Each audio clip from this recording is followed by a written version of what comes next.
who is become the summer it girl, the blonde bombshell. She is standing up once again for Caitlin Clark. Caitlin Clark's wing woman is the face of women's basketball, the WNBA, but I'm calling horseshit on her being the face of basketball. I mean, you only can have this stuff in the WNBA. People got to whine and moan. She's ripping Caitlin Cunningham haters. Hey, good morning this morning. That's right. The Cubs are sniffing it. And they made some good moves at the trade deadline. I'm not sure I understand why everybody's so down on it. Needed pitching, got pitching. Got a valuable role player, maybe a starter in Ortiz. Don't at me, people. The Cubs did a great job. I'm wearing my Cubs because, again, it is August numero uno, and the Cubs are sniffing the best record in the National League. But speaking of sniffing, Sophie Cunningham, who is become the summer it girl, the blonde bombshell, the bombastic battler.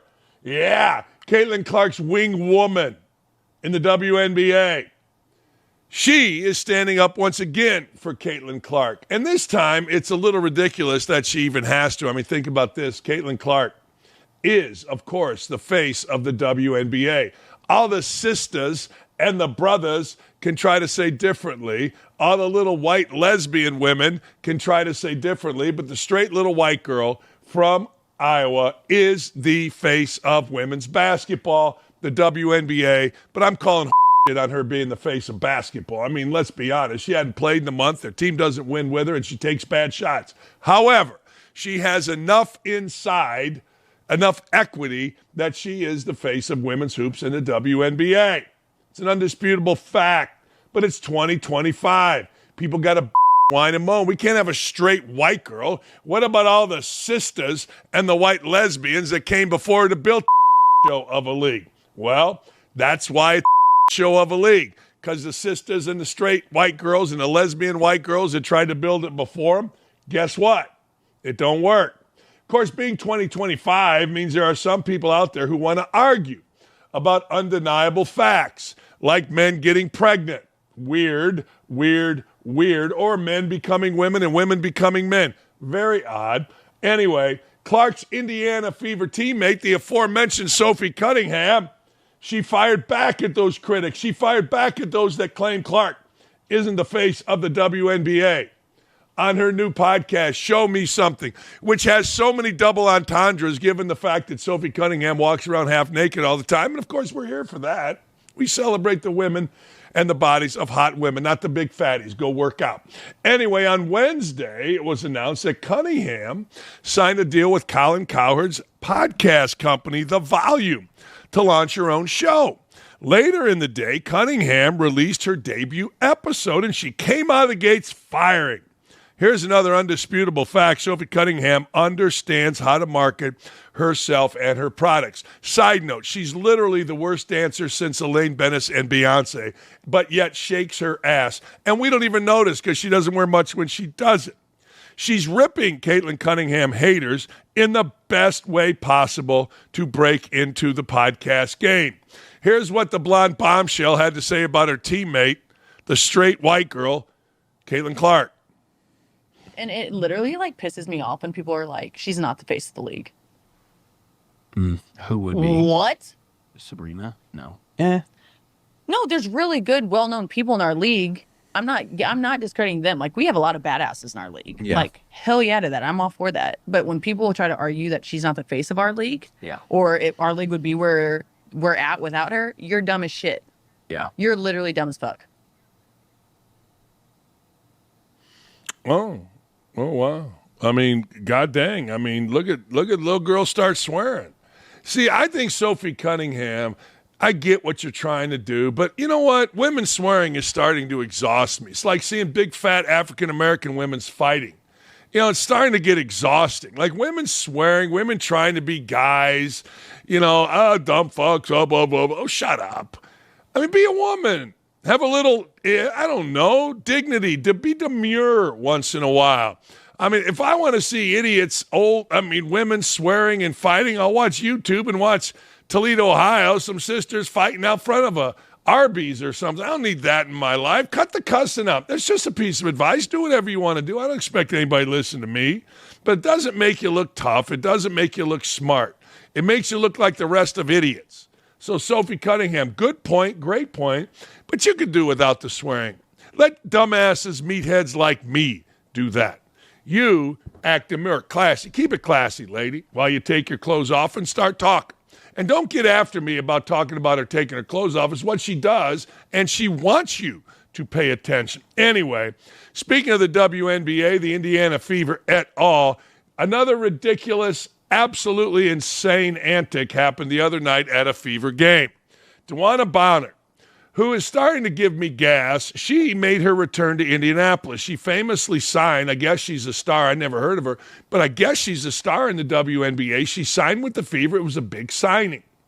Well, she got homesick for her girlfriend, Alyssa Thomas. They might be married, they might engage. I don't know how that all works. Thomas plays for and is a star of the Phoenix, whatever they're called. I think it's Mercury. All right. So she got sad, Bonner did, refused to play. The Fever cut her ass. Next thing you know, she's now creating a problem for the Phoenix Mercury. Well, anyway, Bonner returned to Gainbridge Fieldhouse, where the Fever played, and got booed into oblivion as the game concluded. Now, this is the best part. Kayla Cooper. You don't know that name, but she plays for the Phoenix Mercury. Here's why you should know that name. She's the dumbass who got her wig knocked off her head earlier this week and ran screaming into the locker room, never to return. This girl, Kayla Cooper, took to the mic after the game to blast Fever fans. It's very distasteful for what their fan base is doing when it comes to DB. Here's Kayla Cooper. I think she handled it well. I don't understand, like she a legend and just all the things that she's done for the league. And just the disrespect, I can't get down with it. They booed her. She didn't say a word to the crowd. People talk some trash to her, but we had her back. But it's just very distasteful for what their fan base is doing as far as when it comes to DB, because it's like she's just the sweetest soul, and the situation didn't work for her, and that's just not what she wanted or whatever. But it's just, we don't need all of that. It's just unnecessary. Yeah, well, what does she do? Do you think anybody really gives a shit what DeWanna Bonner did for the league? No, what we know here in Indy, she came here, stole money, didn't want to play, and left. So if Kayla Cooper, of all people, talking about distasteful, Kayla, baby, I think it's distasteful for you to barely be able to speak. I think it's distasteful to you to wear a wig on the court. No, I think it's distasteful for that wig to come flying off. That's distasteful. In every sport. I don't care if it's grade school, high school, college. My son got booed unmercilessly, I think that's the right word, when he went back to Michigan playing for Ohio State. Tough. That's sports. Why do we got to worry about these little gals' feelings? Why do we always have to have the feeling? It's like watching a women's college softball game, and the little girl announcers are always talking about that'll get them fired up. Why are you women always into feelings all the time when you're in sports? I got to tell you, the WNBA is awesome. Now, DeWanna Bauer's girlfriend, the aforementioned Alyssa Thomas, she started yelling at the crowd. Okay. So little girl that can barely speak gets on the mic after, the one who lost her wig, and very inarticulately tries to admonish my fan base, the Indiana Fever fan base, and then the girlfriend, wife, you only can have this stuff in the WNBA. Marry your teammate, date your opponent, lose your wig, have a dildo thrown on the court, and then say fans that paid money to come to the game booing is distasteful. Now, I don't know. I feel like all the stupid shit that these idiot women are involved in seems to be a lot more distasteful than the average fan doing what every fan, black, white, man, woman, in every sport at every level does. DB's done so much for our sport. Who's DB? I don't know, the one woman that wouldn't play. Honest to God. At least Candace Parker is starting to be a real one. Isn't that what we're supposed to say? Candace Parker, who has absolutely been the laziest broadcaster on the NCAA tournament. This woman is there because she is a tall African-American woman that is a lesbian. She didn't used to be a lesbian. She was married to Sheldon Williams, the Duke star, player of the year in the country, and then said, yeah, you know what, Sheldon, I'm going to move this along. That made her perfect for broadcasting. She gets on the set of the NCAA tournament and literally doesn't know anybody's name. Literally doesn't know the team. I'm not sure she knows what town she's in, but she walks around like she's something. Well, anyway, maybe, just maybe, Candace Parker is starting to be an actual person of opinion, of consequence, outside of playing basketball. Hey, wait, she's a lesbian, African-American, and puts a ball in a hoop? Put her on TV. Anyway, much respect for Candace Parker. Now, here's what she had to say to NBA player, Indiana Fever, and Caitlin Clark teammate, Aaliyah Boston, on their little podcast about the WNBA All-Star Game. Y'all cannot come out there with those shirts of pay us what you owe us and then do that in the All-Star Game. No. Here's the thing. We come out every single night and we show why we deserve the money we deserve. An all-star game where when we have another game in 2 days, I think that is okay to just go out there and hoop and have some fun. Because on Tuesday, we were back at it and we were playing and we were showing once again why we deserve to get paid. I think on one of the biggest stages with people tuned in an all-star setting that was invested in more than any other all-star game previously, without Caitlin Clark, right? She was not playing. I think it was an opportunity to really go out there, and it was an added opportunity. It's not going to subtract anything, but I think the narrative on Monday would have been, well, how come the guys don't play in the all-star game? How come these ladies come out there and they hoop and they understand their responsibility? Like, I just think that it would have really maximized the moment of wearing the shirt along with giving the product. Because I tried to watch the All-Star game, I'll be honest. But after one slow Euro step and people pulling up for I was like, I can't, I'm a fan of the WNBA and I can't watch this. So I just think that, no, you all didn't have to, but I think it was an opportunity that you could have built on, like, more momentum, if that makes sense. No, it does. It does make sense. But live, laugh, and love.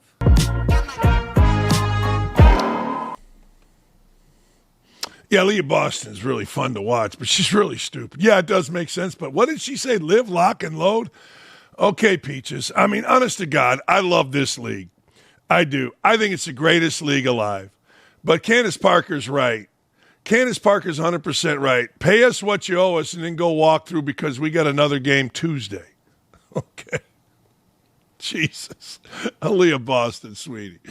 Oh, man. But at least Candace Parker has an opinion that isn't based on something stupid. Good for Candace Parker. Good to see her growing up. All right, you enjoying the show? Of course you are. You only get this stuff from me. You only get treating people honestly and real from OutKick. Everybody else tap dances around. Anyway, you're not allowed to, what?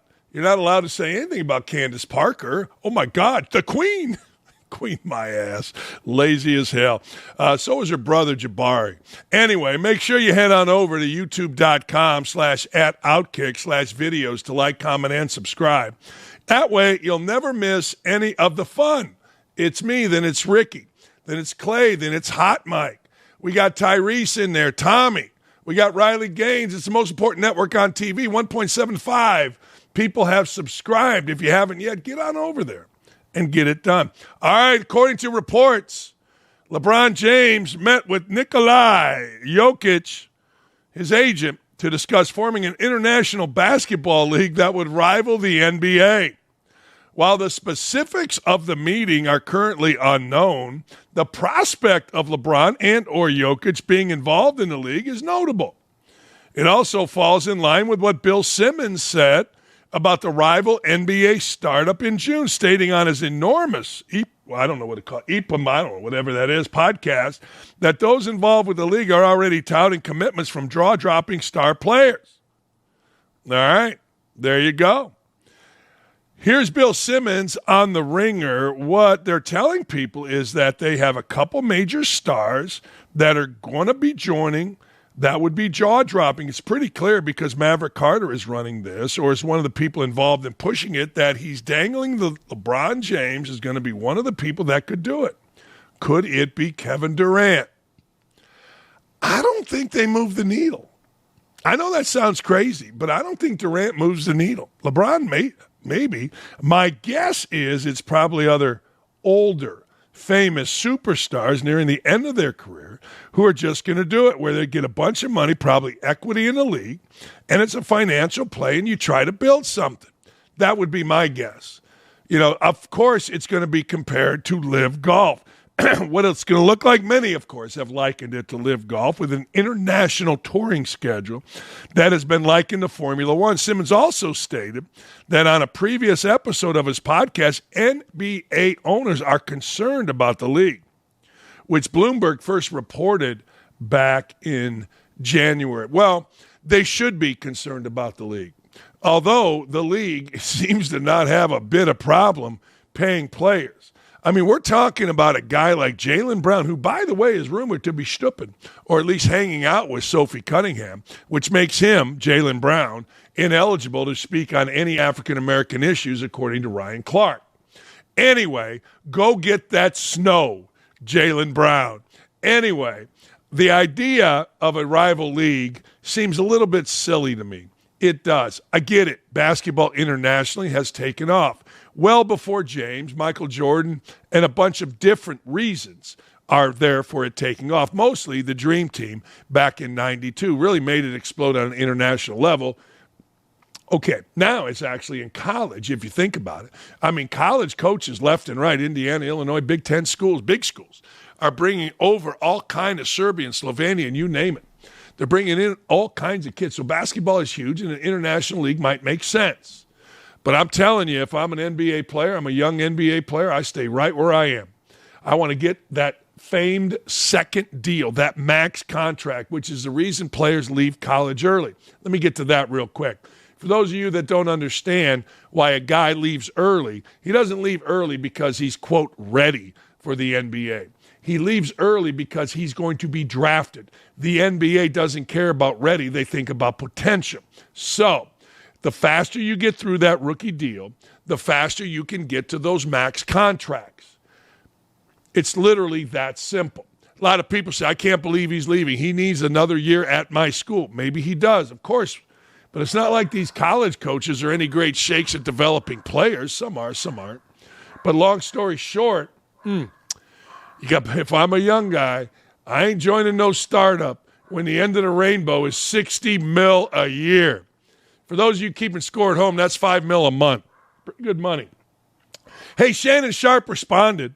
Yeah, he did. Shannon Sharpe, who was recently fired by ESPN, he is not happy with the timing and his termination from the company. Here's Sharpe's response. To get started, obviously, I'm sure everybody's heard the news by now that I will not be returning to ESPN. I found out this information a little earlier in the week. And really, the only thing that I really ask is, like, guys, could we wait until Monday? My brother's going into the Pro Football Hall of Fame. I really want it to be about him, and I want it to be about my family. I know this coming out will overshadow everything that he's worked his entire life for. And unfortunately, it didn't happen that way. And so as I told him, as I profusely apologized to him earlier today, he said, bro, stop apologizing. You don't have to apologize. I'm your big bro. I'm going to love you regardless. We all make mistakes. And he says, bro, I love you. So I'm done with this. You're done with it too. Move on. And I really enjoyed my time at ESPN. It gave me an opportunity to bring my audience that saw me really just grow They saw me, Lakers in 5, and they saw me say all these analogies that my grandparents gave me, and I was able to bring that to ESPN. So I'm very, very grateful for that. But I just wished, of all things, like I said, hey, they did what they felt they needed to do, and I'm at peace with that. But I just wish, guys, this thing could have waited until Monday, because I hate the fact that I'm overshadowing my brother, the first 2 brothers in the Pro Football Hall of Fame, and this is what the headline's going to be for the next couple of days. So, bro, again, I know you told me this, I don't have to apologize, but I'm going to do it one final time tonight, and I won't apologize again. I'm sorry that I upstaged you in this manner. That was never my intent. You've been my hero. You've been my role model from as long as I can remember. And I apologize, and I thank all my fans for supporting me when I was at ESPN and every place that I've been, be it Club Shay Shay, Nightcap, Undisputed, ESPN. Thank you guys for your support. Yeah, it'd be nice if you thanked the woman.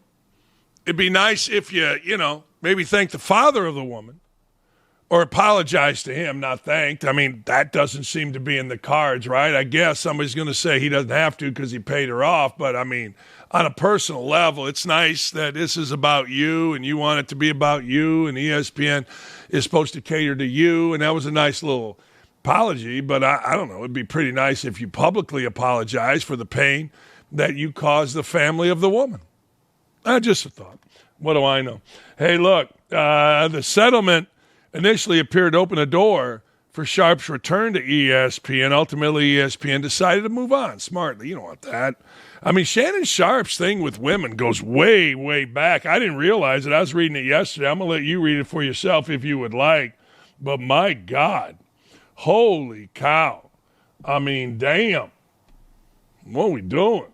Anyway, the controversy combined with Sharpe's confrontational public statements and broader fallout ultimately did him in. People say, why didn't they do it before? Well, you let things play out. You let things simmer down. You let things go about. But personally, I don't know that Sharpe is wrong. I don't. Guy's going in the Hall of Fame. It's his brother. What's the difference to ESPN? I mean, seriously, what's the difference to ESPN but waiting till Monday or doing it now? There's no difference. So I don't know. Maybe he's got a point, but hey, Shannon, I know this isn't because you're how about you apologize to the woman and her family? Make America healthy again. Maha. President Trump is set to sign an executive order that will re-implement, I remember this, the presidential fitness test. I long jumped 6 feet and won the competition. Standing broad jump. That's right. I think it was like in 4th grade. It forces public school students across the country to undergo physical fitness testing like we had from 1996 to 2012. No. We had that before, or at least my grade school did. Maybe it wasn't the president. Obama, of course, nixed it. Probably it was racist. He allowed the country to get fat. I don't think Obama nixing the test allowed the country to get fat. I'm going to dispute that. I would say the country can get fat just on its own, regardless of whether we have a physical fitness test. When I was a kid, I weighed $1. Now I'm a big fat slob. Why? Because I eat. It doesn't have anything to do with what I'm eating. It doesn't have anything to do with the government. It has to do with me being a big fat slob that I can't stop eating. Trump also named Bryson DeChambeau, Paul Triple H, Leslie, and Harrison Butker to the President's Council on Sports, Fitness, and Nutrition. Health and Human Services Secretary Robert F. Kennedy Jr. will administer the test, which will compare scores from children all across the country on various fitness challenges. Former President John F. Kennedy's uncle was a major advocate for youth physical fitness. Here it is. Carolyn Levitt, who we love.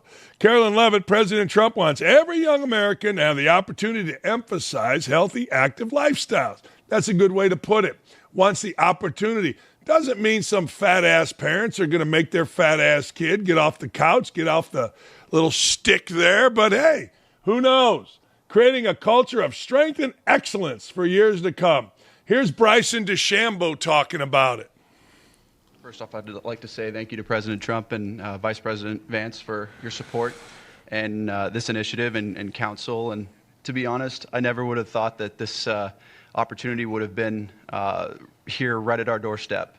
We have an opportunity at being the 70th anniversary of the President's Council on Sports, Fitness, and Nutrition to literally change the fabric of kids' lives. And our first initiative is to bring back and reignite the President's Fitness Test, and then also reestablish some key other metrics on guidelines around building some communities, and also, again, with the President's initiatives around college, we think we can help in that regard too. But we've got a great established council with us that we believe we can change the fabric of our communities and kids' livelihoods for the future generations that are to come. I can't thank you guys enough, and looking forward to making massive changes in kids' lives and in our America's future. Thank you. All right. When he talks, I don't believe it. Anyway, here's Harrison Butker. Obviously very excited to be here. Thank you, Mr. President, for allowing me to serve on the council. Just excited to do my part to help make America healthy again, to help our youth be healthy and thrive and grow up and be great citizens of this country and be great family members and contribute to this great country. And I think you have to be strong in mind, in body, and soul. So thank you so much for allowing me to be here. Yeah, I'm fat, and I got to stop. They've inspired me. Harrison Butker and DeChambeau have inspired me. I'm going to do a push-up today. I am. I work out every day, but let me give you all a little bit of dieting advice. Stop eating. It's advice I can't take. I can't stop. Cam Ward.